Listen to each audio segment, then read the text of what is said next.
अस्सलाम वालेकुम दोस्तों, इस्लामाबाद हाई कोर्ट में मौजूद हैं बाखबर सहाफ़ी और असद तूर साहब, उनसे भी बाखबर सहाफ़ी हमारे साथ हैं। बात करेंगे और पूछेंगे कि इस्लामाबाद हाई कोर्ट में क्या हुआ है, कैसे फैसला आया, क्या बहस मुबासा हुआ। जी असद साहब बताएंगे अंदर क्या चलता रहा वकीलों, नैब के वकीलों और जो जज हैं उनके दरमियान में। देखें, क्रक्स ये था कि सामने फोटो कापियाँ थी और जो रेफरेंस की उन्होंने कहा जी कि आपने तफ्तीश की, तो उन्होंने कहा नहीं जी वो जीआईटी के एनालिसिस थे। ठीक है, इसके ऊपर पूरा एक रेफरेंस बेस्ड करता था, एक फैसला बेस्ड करता था जिसमें एक थ्राइस इलेक्टेड प्राइम मिनिस्टर को आपने सज़ा सुना दी। ठीक है, और मैं एक बात तो मुझे लेकिन इसलिए ये एविडेंस देख के और ये सब कुछ हैरत नहीं हुई जी कि जब एक रियासत ने फैसला कर लिया था, उस वक्त के आर्मी चीफ, उस वक्त के डीजीसी मेजर जनरल फैज़ हमीद, ठीक है, और उस वक्त के जो आसिफ सईद खोसा से लेके तो एजाजुल हसन साहब तक सब लोगों ने फैसला किया हुआ था, डिक्शनरियाँ निकाल ली थी, तो उसके बाद एविडेंस ना भी होती तो सजा देनी थी। उस वक्त एविडेंस तो मैटर नहीं करती थी। मैटर उस वक्त वो फैसला करता था जो उस वक्त की मिलिट्री एस्टेब्लिशमेंट का था कि एक थ्राइस इलेक्टेड प्राइम मिनिस्टर को हमने निकालना है। तो ये एविडेंस तो एक बहाना थी, सब कुछ था, और ये ना भी होती तो सजा थी। अदरवाइज तो इस तरह बेढंगे अंदाज में किस मुल्क में ये होता है? बिल्कुल ठीक है, किस मुल्क में होता है। हसन भाई से पूछे, हसन भाई मियां मोहम्मद नवाज से जो वकला थे उनकी क्या बहस थी, वो क्या साबित करना चाह रहे थे? काफी टाइम लिया उन्होंने। देखिए, उन्होंने तो यही बताया ना कि जो एविडेंस दिया जो एग्जिबिटेबल ही नहीं था, वो एग्जिबिट ही नहीं कर सकते थे, उसको एग्जिबिट किया गया, उसको तस्लीम किया गया।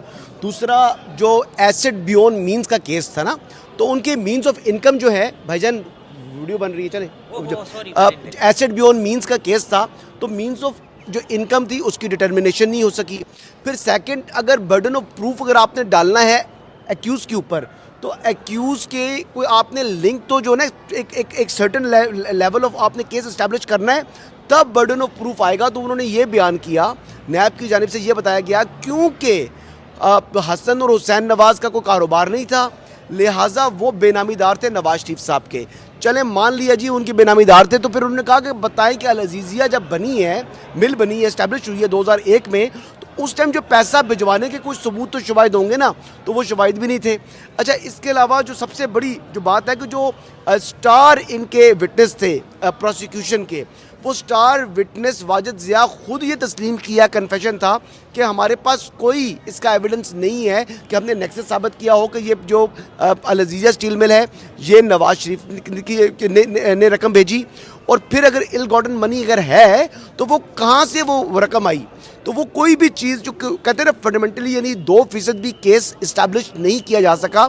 और मुझे ताजुब इस बात पर है, देखिए उस वक्त के एक मशहूर ज़माना कर्नल लियाकत होते थे, आपको पता है, वो बहुत से लोगों को उठाते थे, और वो पार्लियामेंटेरियंस को भी उठाने का उनके बारे में ना एक बड़ी चीज़ मशहूर थी। तो ये जज अरशद मलिक साहब को भी मुबैना तौर के ऊपर फैसले से यानी एक रात पहले या 2 रात पहले उनको कहीं लेके जाया गया था।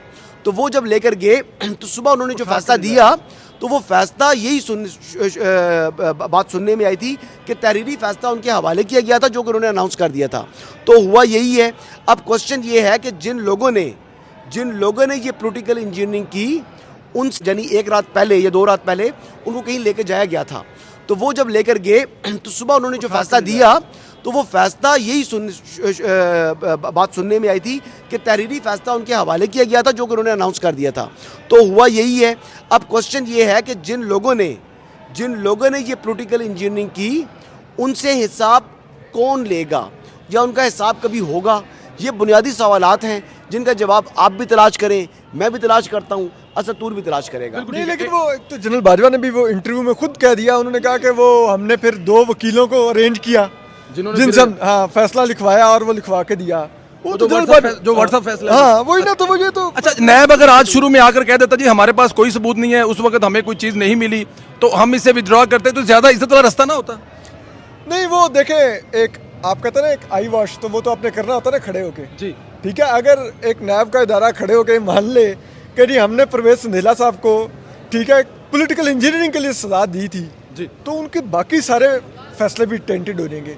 वो बोलेंगे तो वो इन्होंने काई वाश के लिए जी हमारे ये पास ये फोटो कापियाँ थी, वो जेआईटी का एनालिसिस था, ये था वो था, बट लाइक मुझे तो हमेशा दुख ड्रामा था जो से देखा हमने। एक सवाल और है सर, मुझे ज़रा जुल्फ़कार अली भुट्टो साहब के बारे में बता दिए कि उधर क्या भुट्टो साहब मतलब कि मजीद जिंदा होने? अब देखिए, जो भुट्टो साहब वाला जो केस है ना, उसमें जो प्रेसिडेंशियल रेफरेंस भेजा गया था उस वक्त के वजीर कानून जो थे, जिन्होंने बाद में इस्तीफा दे दिया था और फिर उस केस में लड़ने के लिए वो डॉक्टर बाबर रबान साहब थे, वो रेफरेंस में कुछ सब्सटेंस नहीं है।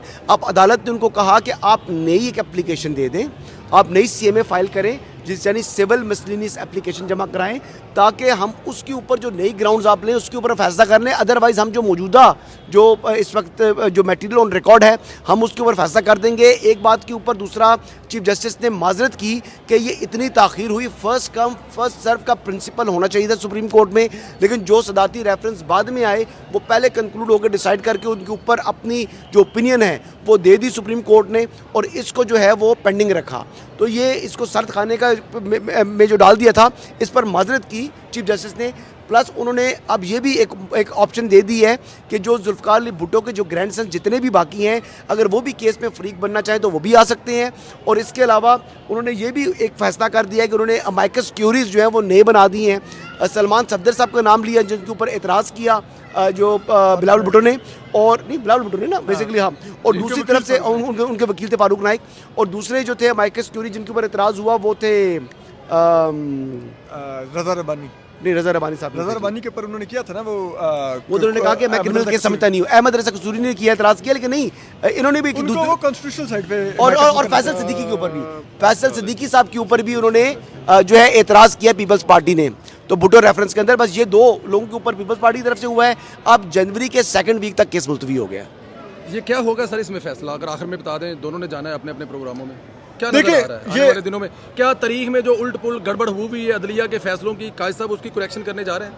बिल्कुल होगी करेक्शन, क्योंकि देखिए ये एक ऐसा फैसला है कि आप हसन भाई भी कोर्ट कवर करते हैं कि कभी भी जजेस का अगर जुल्फ़िकार अली भुट्टो केस की नज़ीर कोर्ट होने लगा तो वो कहते हैं नहीं इसको छोड़ दें। ठीक है। तो अदलिया खुद भी उस पर शर्मिंदा होती है। काजी साहब ऑलरेडी वो उसमें जो फैज़ाबाद धरना केस है उसमें एजाजुल हक के वकील को कह चुके हैं कि एजाजुल हक के बाप ज़ियाउल हक को हमारी अदालत में सदर नहीं कहना। बिल्कुल ठीक है। ठीक है, तो जजेस का माइंड तो इस बारे में क्लियर है कि ये एक ऐसा चीज़ बड़ी अहम है। अदलिया शर्मिंदा लगती है? कहाँ शर्मिंदा यार, म्यूजियम में सजा के रखा हुआ है उसको, आज भी सुप्रीम कोर्ट के म्यूजियम में पड़े हुए हैं। भुट्टो साहब को फांसी देने का फैसला आज भी सजा के रखा हुआ है, पहले वहां से तो निकाले ना, शर्मिंदे हैं तो आपको लगता है शर्मिंदा नहीं है, लेकिन ये वक्ती तौर पे चीफ जस्टिस साहब जो हैं ये इसको ठीक करना चाह रहे हैं, बाद में यही कुछ चीफ जस्टिस शर्मिंदा अगर हैं भी तो भाई पिछले वाले नहीं थे, जो पिछले थे ना वो शर्मिंदा नहीं थे, वो क्यों सजा के रखा हुआ है आज तक म्यूजियम में? निकाल दे देना उसको, कब से वो जो ऐसा चीफ जस्टिस लगे जो दाग हैं वो धोने की कोशिश कर रहे हैं, ये कहा जा सकता है। बिल्कुल बिल्कुल जो दाग है, और वो मेरे ख्याल में धोना चाहिए भी,